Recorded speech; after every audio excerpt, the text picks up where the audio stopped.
the reason that I'm here is because the club is seeking change.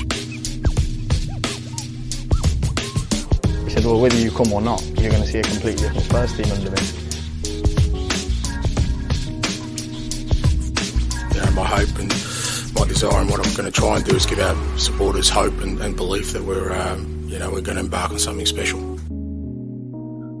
Welcome into the Tottenham Depot. I am your host, Andrew. You can follow me at Astetka. You can follow us at Tottenham Depot. This is episode 199, and we have a lot to discuss. 4 matches in total, 2 for the men, 2 for the women, and some kind of parallel lines to talk about as well on both ends of things. I've got Caroline along with me to talk about it all. She is at CG Stefko.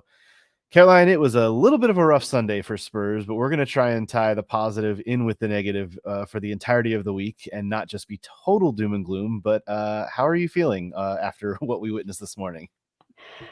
Well, you say we need to not be doom and gloom, but I'll be honest, I am still fuming about the officiating in the first game this morning. It was abysmal.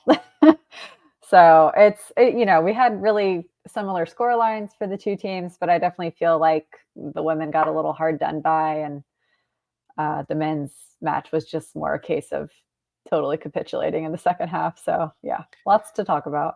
Gosh, it's so funny you use the word capitulating because I was thinking about that word exactly as even you're hint to the listener, you probably already know this, but you're probably going to see that word pop up in some form or fashion in the episode title for this one, because that is exactly what it was. And yeah, you mentioned it, similar score lines. In fact, exact score lines for both the men and women in their cup matches and their league matches this week.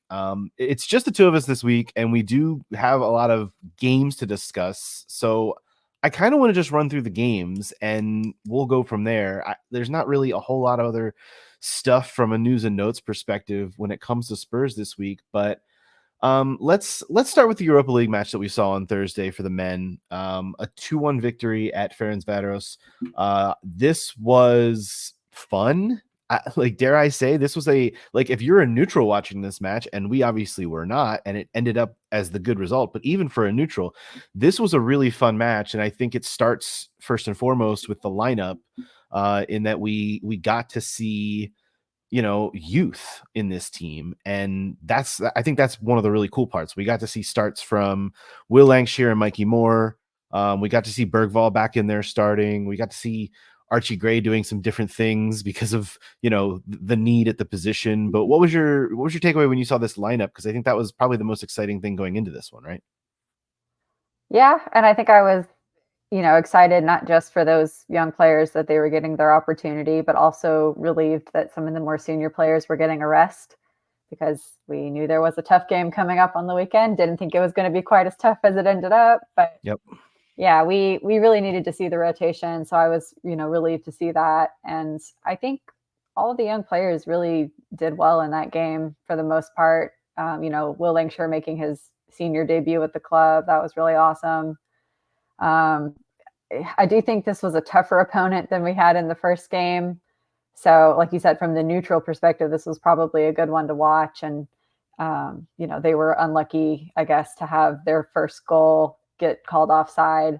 And I really that was an interesting decision, right? It was, yeah. But I liked the way that we responded and felt like we, kind of took control of the game at that point. And Sarr especially had a really wonderful first half. And I think he needed that because he's kind of fallen down the pecking order in the midfield, as we know. So, yeah, I think good things, to start that game. And it got better as it went on, too. When it comes to that, the front line, I felt like still that was where we struggled throughout the game until changes were made, and I can just chalk that up to the youth and Timo Werner. I mean, not the opposite of youth, obviously, but that was where I kind of wanted to see more. But I thought mostly the rest of the pitch throughout the match looked really good, and the subs I thought were used in a way that's something else we're gonna have to talk about in terms of the contrast of these two matches. But subs on Thursday, I thought were utilized very, very well. They brought in, I think, the right players at the right time. We're talking about Kulusevski, Brennan Johnson, James Maddison coming in at the 65th minute mark and really kind of turning the screws to Ferencváros and seeing that one across the line. Obviously, like getting that second goal proved to be important because they got their late goal. So that was really good. And obviously it was Brennan Johnson's 5th goal in 5 games, which we'll come on to because he's now got 6 and 6 after the Brighton match. But I just thought it was really good. Almost like I know you're not a baseball person, but it was almost like bringing in the relief pitcher late in the game when your starter gets tired. That crew coming in at 65 minutes and really ratcheting it up in the second half for this club, I thought was really, really good. And I guess, like I said, from the only negativity I would have is kind of a little bit more on the struggle bus for Timo Werner, which I know we can again come back to when we talk about Brighton as well. But the only other part that I did not love from this game was seeing Ben Davis attempt to play left back in the first half and then had to, it almost felt like out of necessity, had to swap to center back because he was not, oh gosh, how do I say this? He's Ben Davis and I love him, but he looked like an older version of his former self in this match. Yeah, I definitely think this was not his best performance of the season. And you were talking about how important those subs were for the forward line. We didn't have a lot of options for the back line in terms of relief, just because of, what we've already talked about with the planning of the squad this season, leaving us short in the Europa League. So yeah, like you said, he had no choice really but to swap places with Gray. And I will say kudos to Gray because I think he handled that really well. And he's shown himself to be really versatile, playing across basically the entire back line this season so far. But yeah, it was rough for Davis. And I don't know. It's one of those things where we're just going to have to hope that we can, continue rotating in the different competitions and save, I think, some of our, better players for some of the Europa League games that are going to be more difficult. That being said, Destiny Udogie did not play very well in today's game. So maybe it would not have made a huge difference. Who knows? Yeah, I'm surprised. I mean, obviously we couldn't have seen Jed Spence. This is again part of the squad planning, as you mentioned. We couldn't have seen Jed Spence on Thursday because he's not registered in the Europa League squad, which is a decision that I will continue to be baffled by. But we also didn't see him in the Brighton match, and I was a little curious about that because Udogie, as you mentioned, struggled so poorly. I really want to like double click on what you said about Archie Gray, though. Like, yes, kudos to him. He looked so comfortable in the left center back role that it almost surprised me. Not that I'm shocked by anything that this kid has done like to start the season, because I think he's looked really, really strong, but he's played so many different positions now. He's played right back, he's played left back. I think we saw a little bit of him in the 6 role at one point early in the season, or maybe I'm just thinking of preseason, but like maybe we know friendly, I think. Yeah, maybe we know he can at least play there, and then to play left center back at points in this match, he's everywhere on the pitch, which is kind of cool. And the level doesn't really drop off no matter what position he's playing. He just looks comfortable, which I think is really great for him and just a really good sign of his kind of versatility. There was one other place I wanted to go on this game, and I'm losing. Oh, just the Timo Werner of it all too. Like, I think he's played really well. It's just obviously it's the finishing. Now today I didn't think he played well against Brighton, but it's one of those things that he's getting into good spaces, and I thought that he actually, in terms of the kids in the front line with him, Lancashire and Moore, like he did kind of take charge in that and lead them through. I thought. What was your like impression of the way that whole forward line worked in this match? Because I did think while it wasn't uber productive, it at least, like from a rotational standpoint, kind of held their own and they got the job done. Yeah, I think they did seem to understand, what their role was meant to be. Like, even if you look at a player like Lancashire, who that was his first senior appearance, he didn't look out of place and was getting into the right positions, to get the chances. He just didn't get a goal on the day. But I do think it was important to have a player of Werner's experience. We know he's not always as consistent in terms of output, but I think he at least was a steady presence for them out on the left wing. So that was much appreciated. And it did take having those more experienced players come on in the second half to, kind of secure the result. But I think those players who did start can be proud of how they did. And, it's something to build on for sure.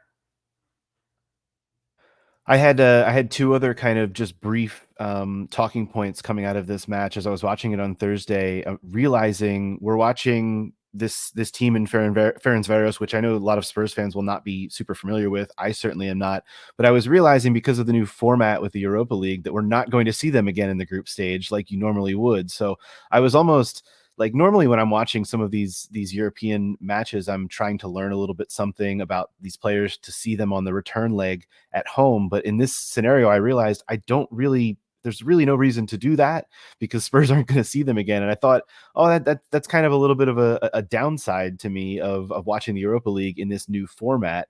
The other thing I kind of noticed was that because of the new format, goal differential could really be a much bigger factor because you're battling with so many other teams for position in the table.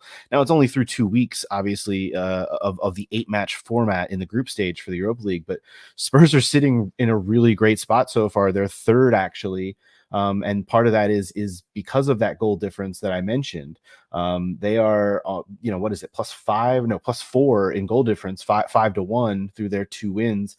So they're, joint top on points, but Lazio and Lyon are the only other 2 teams above them right now. So it's a really good position to be in, what is essentially a quarter of the way through the group stage of the Europa League.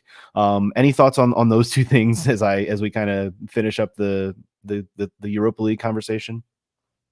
Well, I do think it's, we're in a very comfortable position right now, especially considering that we've had so much rotation for these games. And, Son didn't play in this one, missing our captain, literally. So I feel like we have to be happy with where we are in the table. I am with you in that I don't like this new format because I do think it robs us of a little bit of the excitement of, a traditional group stage.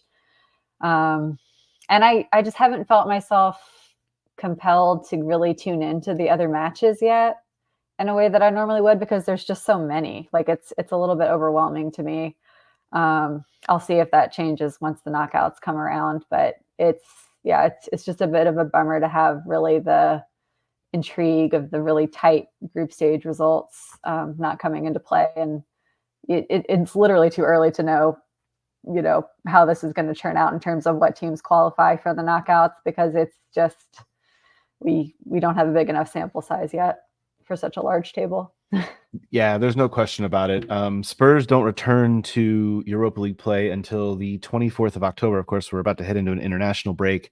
But the 24th of October against AZ Alkmaar, and that's a home match in the Europa League. So that's their next group stage match. So we'll see. I mean, I'm interested to hear what the listeners and the viewers on the YouTube channel think about this new format. I know we're only 2 matches in, but it is that's just where my brain was going Thursday as I was watching this match, and especially with goal difference. I think that's the only thing that could maybe salvage the format is that goal difference is such a factor that, and you're battling with so many other teams in one table now, that positioning is going to be that crucial that it might make the latter stage of the group stage matches a little bit more exciting because teams will be going for it a little more. But that's the only thing I can think of as a redeeming quality thus far. So things kind of went to hell in a handbasket as we reached the weekend. To not to sugarcoat anything, but Spurs go to Brighton and put together what I thought was maybe. I mean, I know I feel like it might be a little bit of hyperbole to say this, but like because we say it often, but like that might have been the best 45 minutes I've seen Spurs play all season. But after the first half, I kind of felt a little bit of that. Did you? Yeah, but then followed by perhaps the worst 45. So Right, but I wanted to I'm just trying no, to pull I do the rays agree. of sunshine back Yeah, from like I mean, Thursday because it it, was a good first half. yeah. At halftime, I was feeling fully confident about keeping the clean sheet, which feels really ironic now. But also, I felt confident that we were going to score more goals because we just looked threatening pretty much every time we had the ball. And we've got some players who had really been working themselves into some good form. Brennan Johnson being the obvious one, but even James Madison, we've been asking for him to be more consistent, and I felt like he was starting to show that. Um, Again, don't want to like get ahead of ourselves talking about the second half, but that really just kind of all fell to the wayside. But I thought it was a very strong first half, and I'm disappointed that even though Johnson's scoring streak has continued, his streak of having game winners has not. That has come to an end. It's great you bring up both. I'm glad you bring up both the goal scorers, because I do think they both deserve to be double clicked on. Obviously, with Brennan Johnson, um, I hate even trying to go back to when this scoring streak started, because it came on the heels of like so much fan negativity around him, which we didn't really, I don't think we really fully like got deep into that conversation in this podcast, because it's not something that we really try to engage in. I think that stuff is all kind of gross. Well, because And we weren't being reactionary. well, and that's the other factor. It's similar to the people who were giving Dom Solanke a bunch of shtick because he hadn't scored in the 1.5 games that he had played for the club so far, and then he did, and all of a sudden, he's been brilliant as well in these last handful of weeks. Not even just with goal scoring, but everything else that he's been doing. And assists today. But your point about Johnson, like, yeah, this kid is doing it right now. Like, he is absolutely on fire. And it's not just, it's not all just lucky hits. Like, his finishing has actually been really fantastic. The goal today against Brighton for me is just it's something that, and I'm not saying this to pick on Timo Werner, but it's something that you would see Timo Werner trying to dribble the goalkeeper and go around him. And Johnson just took it so confidently and knew that the finishing was there for him. He's feeling it right now. Long may it continue, I guess, is all I can say. Yeah, I mean, not much to add. It's just, you can tell that he's been working on his finishing and training, and it's paying off because he's placing his shots in such a way that keepers just have no chance. So it's good to see him, improving that aspect of his game. And I think it's also important that his partnerships with the other members of the forward line have really been coming along as well. Like seeing him and Solanke linking up today, that was a good sign. But again, I just wish we could have continued it in the second half. And it's hard to say what really went wrong, but I guess we have to get into it now. Well, we're gonna move on to that. I do want to double click on Madison too, though, because Madison, and along with Kulusevski, like, I think a lot of the reason that we've seen the goals, we've seen performances on the offensive side. And look, we're gonna talk about the second half. We're gonna get to the negative, but like I do just want to like double click on this. Has looked like Ange ball with all of these guys humming, and I know Timo Werner sticks out like a sore thumb, but I still think he's doing barely enough maybe to justify being a part of this group that right now is kind of cooking from an offensive standpoint. We can shift to the bad, and I frankly don't even know how to talk about the second half of this match, because I don't know what the hell happened. Like, it genuinely, it surprised me, but it also kind of didn't, just because you could see it was almost a body language thing, and it was just an effort thing, I want to say. I know that a lot of people are giving Ange Postecoglou stick for not making substitutions earlier in this match, and he only made, I believe it was 3, and they did not come until the 79th minute, well after the club had already just completely gagged on itself. But I think this match is down to the players, and maybe some of that can go to the manager for having tired players just days after some of them had to travel to Hungary and play in a tough match on a European night in the rain. But like, my goodness, this just looked like a lackluster effort on the pitch for me. And I don't know what the manager, what his responsibility is in that, because to me, this was on the guys that were on the field. Well, I do agree that I noticed the body language as well. Like, especially at one point, Romero just looked like he had written off the game. And this was, when we were just down 1 goal. And I felt like that was a really poor attitude to see from the captain today. I do think that Ange could have been more proactive, though, in terms of the subs. In particular, I think it was like malpractice, basically, to leave Destiny Udogie on the pitch, because I don't know if it was a matter of fitness, because we know he's been struggling with injury, but he was not on it, and he was basically involved in all 3 of those goals that we conceded. And I think, especially after the second one, that should have been the wake-up call for Ange to say, all right, I need to get somebody else in there who's a little more switched on. And I also don't understand his hesitancy, taking him off, because he does have the injury concern. I feel like that's the perfect excuse to be like, okay, I'm not going to risk it. I'm not going to try to make him work his way back into form in this game. Like, just take him off, And not only that, but he picks up the yellow card in the 67th minute, and like for me, That's really the part when he needs to get out. that's the immediate moment, because when he picked that up, it was almost an obvious fatigue foul. Like Yes, frustration, he's tiredness. spent. Exactly.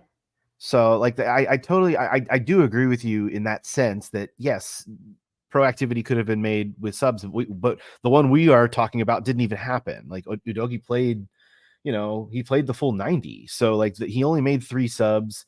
They were fine subs, I guess, but by that time I feel like the plot had been lost. I mean, you've already been blown up for 3 goals in a matter of, what was it, about 15 or 16 minutes. And they were all, as you mentioned, just kind of defensive calamities. There was nothing that Spurs were or weren't doing to stop them at one point or another. And I think that the way that they played so well in the second half, they played just as poorly in the second half. Like that's the part that I'm so, that's why I don't really know how the hell to talk about the second half, because it was so, when I say it was surprising but not surprising, that's kind of what I mean. It's like this was such a baffling performance to witness, and it's unacceptable. And like Ange said all the same kinds of things after the match. He told Sky Sports, in fact, this was the worst defeat that they've taken since he signed for the club. So like he said, it's unacceptable, and they're frustrated and gutted, and although he said all the right things, but like that's also kind of part of why this wasn't that surprising for me, because Brighton are fully capable of doing something like this. And when you switch off in this league, like teams will make you pay. This could have not been Brighton. This could have been Nottingham Forest, or like this could have been anyone. Teams will make you pay when you switch off so poorly. And that's, I think, what is the frustrating part.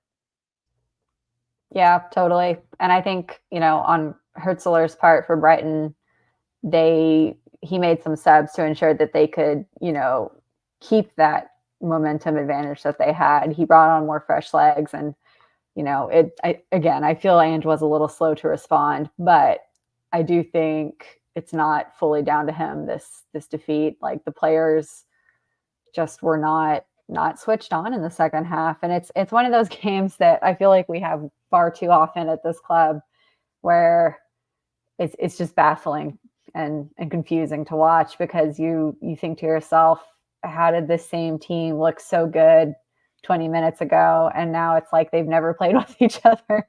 I don't have an answer for it, and I never have. It's very frustrating. I also don't want to, when we talk about just the defensive calamities, I don't want to put the entirety of it fully on Destiny Udogie, because Mickey Van de Ven was poor, Christian Romero was poor. Like, I Poro don't. was nowhere to be found. Poro was up the field, but Poro was doing Poro things, like being up the field, up the pitch, and like trying to attack, which I can appreciate. But also, like, bro, we're getting our ass kicked. We need to figure something else out here. And yeah, a lot of that does. I mean, look, shit always rolls uphill, as they say. Like it goes to the top. Like the manager has to be responsible for what happened. But to me, much of this does go on the players. Be it whether they're tired or not. Like we're going into an international break right now. Like this should have been like push all the way through and get through to this. And I know some of these players are going to be going off and playing more games during this break, but some of them aren't. Like get the job done. Like this was an important one. This is the other stat I saw after this match. This is the 10th time in the Premier League era that Tottenham have blown a 2 or more goal lead. They're the first club to reach double digits in that stat. So I'm just reading a number. Like that's I guess that's all I can really say about that. But that's a fact that happened, unfortunately. So that's kind of where we are. Do you have anything else you want to get off your chest about this match? I don't know that I like I said, it's really hard to talk about the fact that like this is just kind of what this team does sometimes, and like yeah, I know, I'm seeing your face right now. Like for those not watching on the YouTube, it's like, oh, like yes, you're right, but like I don't know if there's any kind of DNA discussion that we're supposed to have at this point about this club, but this feels But crappy. at the same time, like better days will come. That's the only thing I want to focus on right now, because I feel like the second half was just such a bad, kind of bad day at the office situation, that I'm upset that the players wrote off the game in the moment, but I feel like as fans, for our sanity, we now have to write it off and put it in the past and not think about it anymore. Yeah, unfortunately, that is the case. Hey, before we move on to talking about Spurs women, I do want to remind our listeners that we are really, really pleased to be partnering up this season with Digital Spurs. It's artwork put to your favorite apparel, including T-shirts, hoodies, hats like the one I'm wearing right now. Danny Garrison creates these pieces. We really love them.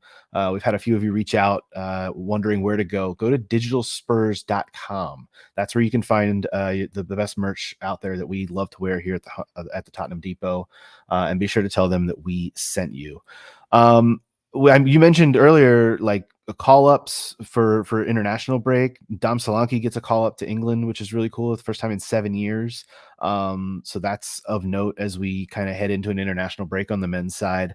And then I also saw Pedro Porro got called up to Spain for the first time in a little while as well. So that is pretty cool. So we do like to see that.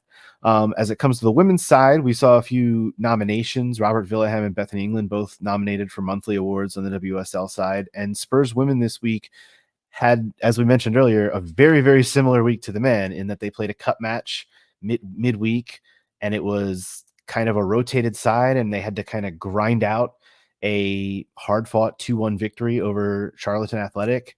And this was, I want to talk about this game in the context too of rotated side, but got the job done. Like this felt like a very gritty, hard fought victory that came with a late goal from Jess Naz for the winner. What was your take on this kind of rotated side? We got to see some new faces, some debuts, all that kind of stuff on this end of things. Yeah, I think immediate impression upon seeing the lineup was just excitement, because there were a lot of players who we haven't gotten to see in a whole lot of, at least at the senior level. Thinking specifically of Lena Gunning-Williams. This was her first start with the club. So that was really exciting. And she was given a very important role too, playing at the number 10. And I thought she, looked pretty comfortable out there. Not a world-beating performance, but certainly, showing that she's definitely at the senior level now in her game. And we also saw Anna Chicky got her first start, one of our summer signings. And then we had Caitlin Talbert, which was, I guess, really the headline of the starting lineup, was the fact that we were finally getting to see our new lone goalkeeper in action. The American. She is American. We are definitely going to have to talk about her performance, because there was some good and some bad. Yes, it was a little bit of a wild ride. It was an experience, as I put it. Yeah. But I also was glad to see Olga Attanen get a start, because I feel like ever since her injury, she's been kind of like in and out of the lineup. And she's a player who I really like to watch play when she's fit and be in good form.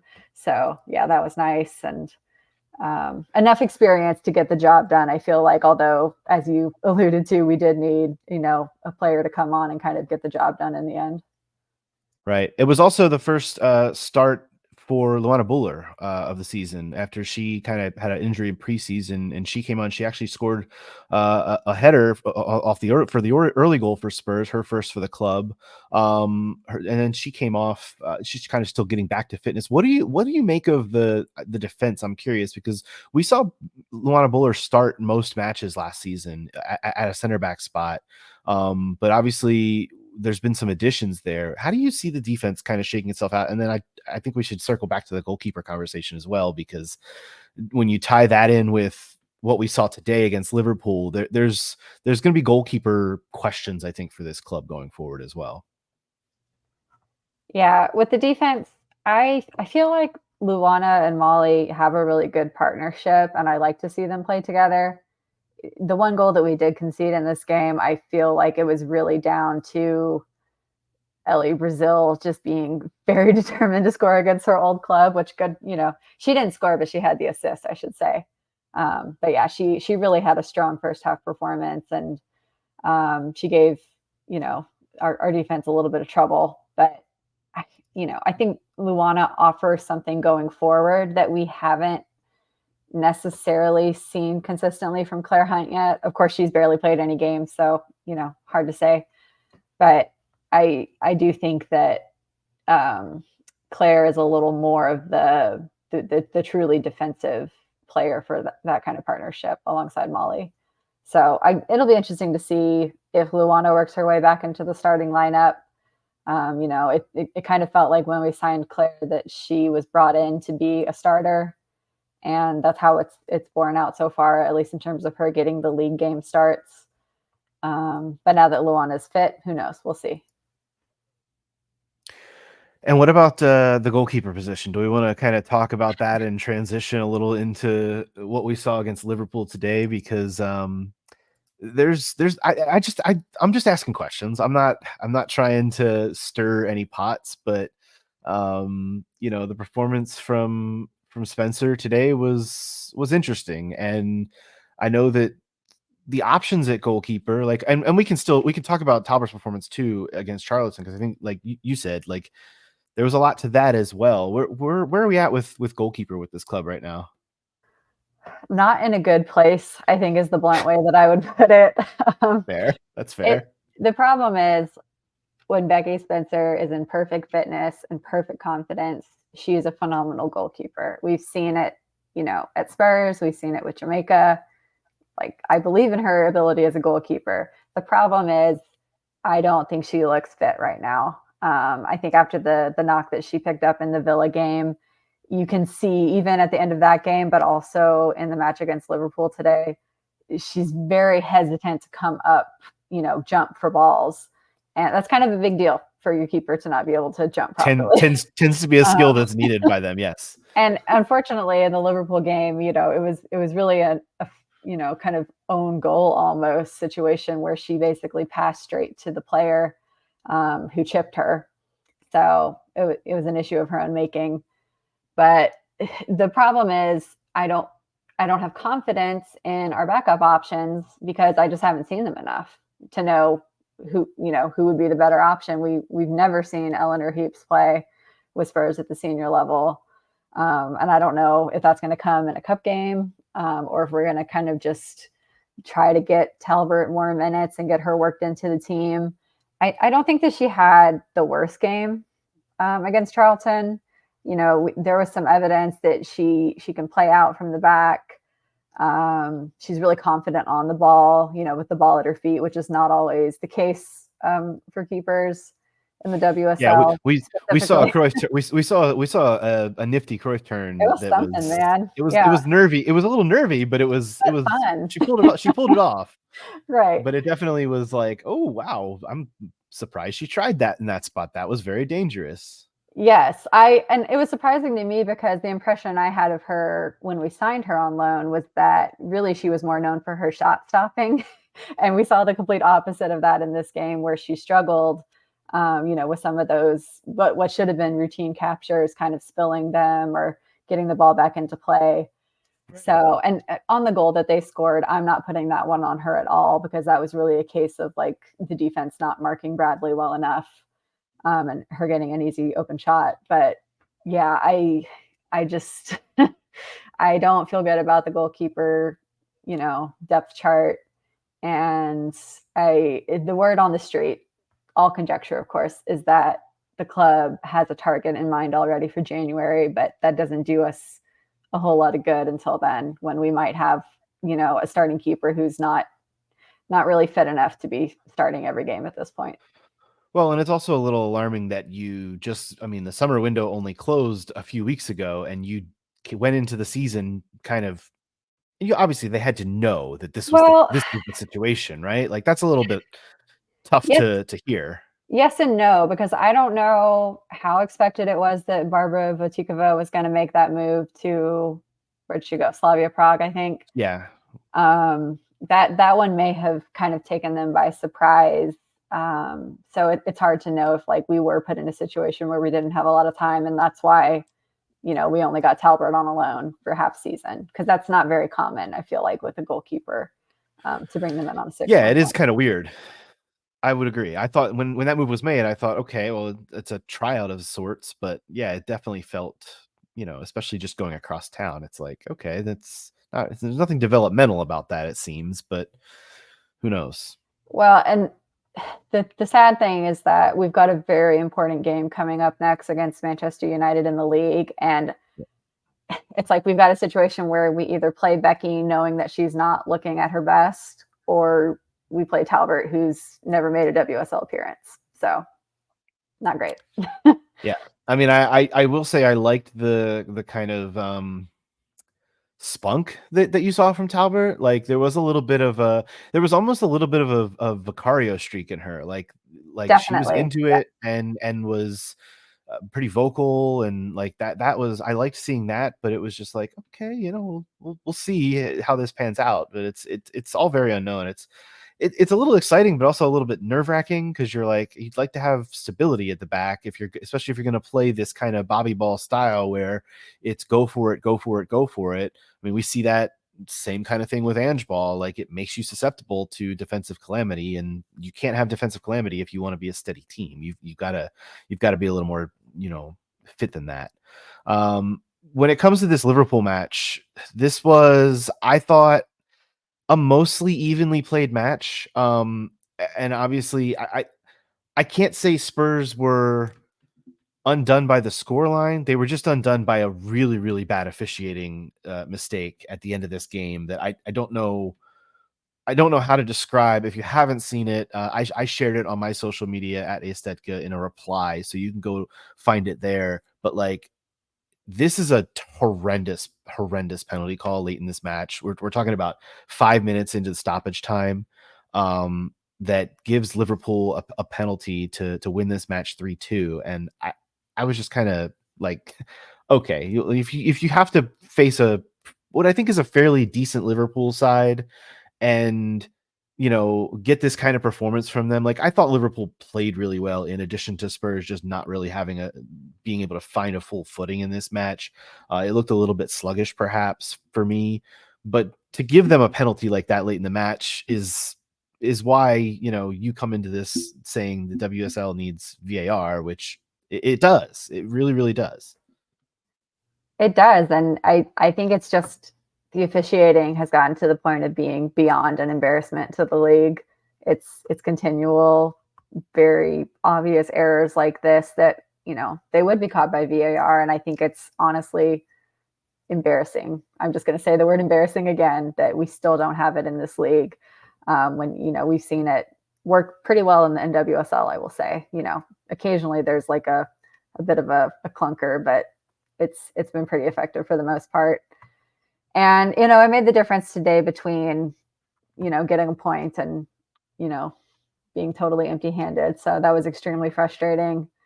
And I do agree that Liverpool are a good team, but watching this game today kind of made me reflect on the fact that a lot of their sort of hard to beat factor comes down to them being an extremely physical team, which isn't to say that I don't think Matt Beard has done a good job tactically with them. Like, they play to their strengths, so I'll give them that. But I don't think there was any reason that we shouldn't have been able to, outscore them in this match, knowing that they were a little shorthanded.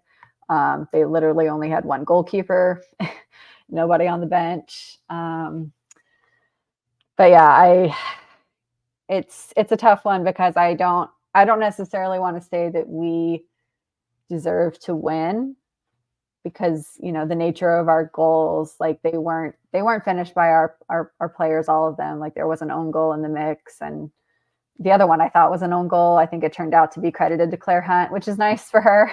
Right. But Yeah, I had to double check that, because I thought they were both own goals as well. yeah, But yes. I wasn't sure in the moment. I thought maybe Claire's was on target, and it turned out it was. But at the same time, it really kind of took Liverpool making those defensive mistakes to get it over the line. But at the same time, I don't think Liverpool deserved to win this game either. And they were basically handed it by the ref with that final decision. And even the one before their second goal, I don't think that free kick should have happened. And it came right after, the ref refused to play advantage for us. So it just like was a bunch of bad refereeing decisions compounding together and kind of winning the game for Liverpool. I'll just say it. Yeah, I feel almost like Liverpool, if I can do it this way, I feel like Liverpool deserved probably only a point from this match, but they get the 3.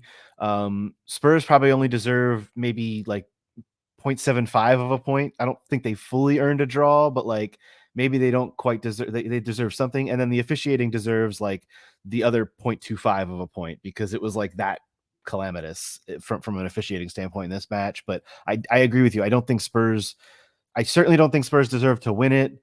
And honestly, the fact that they lost it doesn't feel completely unreasonable for the way that the match played out, but it was just the officiating that needed to push it over the hump. And that's the frustrating part, is that like Spurs could have gotten away with having a point here had it not been for some boneheadedness. And I think that Beth England coming on did make a difference, but the fact that Robert only used 2 subs is a little perplexing to me, especially in a game where our players were taking some heavy hits, to put it mildly. And Haley Rosso obviously had to go off near the end with a head injury she tried to play on, and I think it was pretty clear that she wasn't looking quite right. So it was a tough game from a physical standpoint. So I'm confused about the fact that we only used 2 subs. Especially having played a cup match midweek, and not everyone was rotated. It was heavily rotated, but there were some players that played.